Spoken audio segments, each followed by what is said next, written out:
കുളിമുറിയിൽ വീണ് കിടപ്പിലായ മാതാവ് സ്ഥാനാർത്ഥിയായ മകന്റെ വിജയത്തിനായി ആംബുലൻസിൽ പോളിംഗ് ബൂത്തിലെത്തി.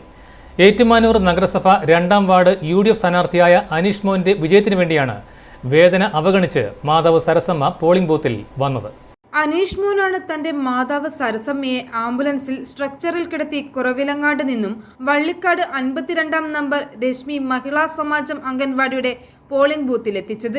അനീഷിന്റെ വീട്ടിലെ സൗകര്യക്കുറവ് മൂലം സരസമ്മ മകൾ അശ്വതിയുടെ കുറവിലങ്ങാട്ടുള്ള വീട്ടിലായിരുന്നു. 1 മാസമായി സരസമ്മ കിടപ്പിലായിരുന്നു.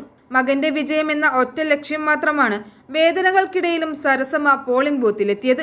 പോളിംഗ് ഓഫീസർ ബിബിൻ ആംബുലൻസിനരികിലെത്തി സരസമ്മയുടെ അവസ്ഥ മനസ്സിലാക്കി വോട്ട് ചെയ്യുന്നതിനുള്ള ക്രമീകരണം ഒരുക്കുകയായിരുന്നു.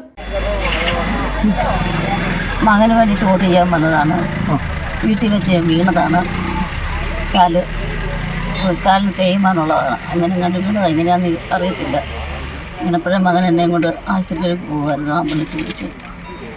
പിന്നെ ഓപ്പറേഷൻ ചെയ്ത് മകളുടെ വീട്ടിൽ കൊണ്ടാ കിടത്തി. ഇവിടെ സൗകര്യമില്ല, കയറി പോകാൻ ഒരു സൗകര്യവും ഇല്ല, കഴിയില്ല ഞങ്ങൾക്ക് മകളുടെ വീട്ടിൽ. i4a news, Ettumanoor.